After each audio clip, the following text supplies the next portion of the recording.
you, what are the miracles of the Prophet? And we start thinking the splitting of the moon, the talking of the tree, this, that.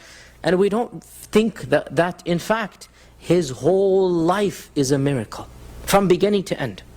His whole life is an indication that he was a prophet of Allah.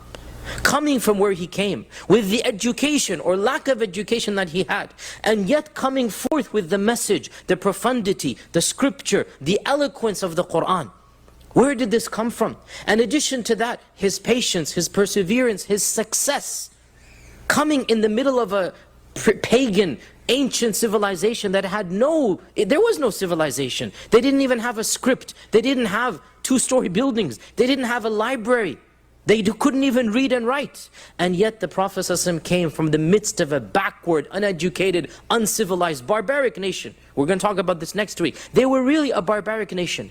And within 50 years, within 20 years, look what happened. Within 50 years, Islam began to spread. Within 100 years, it ruled the world.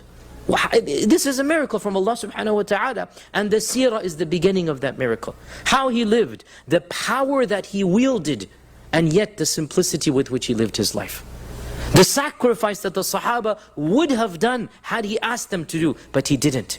And it is impossible for a human not to be affected by that power, by that luxury, by that wealth, unless there is really a divine sincerity in him.